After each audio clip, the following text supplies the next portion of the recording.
নাটোরের গুরুদাসপুরে বিশাল জলরাশির চলন বিলে জমে উঠেছে লোকজ উৎসব।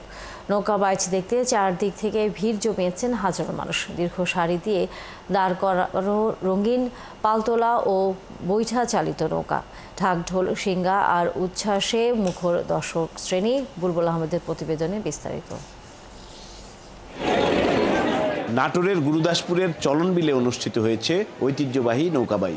গ্রামীণ ঐতিহ্য ধরে রাখতে আয়োজিত হয় এই প্রতিযোগিতা। ঢাকঢোল আর শিঙ্গার শব্দে মুখর ছিল চারপাশ।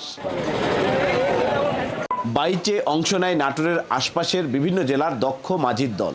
নৌকাগুলো গতি বাড়িয়ে ঢেউ কেটে ছুটে চলে, একে অপরকে পেছনে ফেলে। অনুভূতিটা জাস্ট বোঝানোর মতো না। এত সুন্দর একটা আয়োজন নৌকা বাইচ প্রতিযোগিতায় আমি প্রথমবার এসেছি। ঠিক আছে, ওই জন্য আমরা বাইরে থেকে আইছি দেখার লাগে। ঠিক আছে, 40 বছর পরে দেখতে আইছি। লোক ধরেন যে লোকারণ নাই। চলন বিলে আমরা তো কোনোদিন দেখিনি যে এরকম ভাবে নৌকা বাইচ এত বড় একটা। দর্শকরা জানান, গ্রাম বাংলার এই নৌকাবাই শুধু বিনোদন নয়, বরং মিলন মেলা হয়ে ওঠে গ্রামের মানুষের। লক্ষ লক্ষ লোকের আমদানি এখানে। আমাদেরকে সকলকে ভালো লাগছে নৌকায় দেখতে। আমরা অনেক দূর থেকে এসেছি দেখার জন্য, অনেক আমাদের কষ্ট হচ্ছে, তারপরে এটা ব্যাপার না। আমার বয়স 50 বছর, আমার জীবনে কোনোদিন নৌকা বাইচ দেখিনি।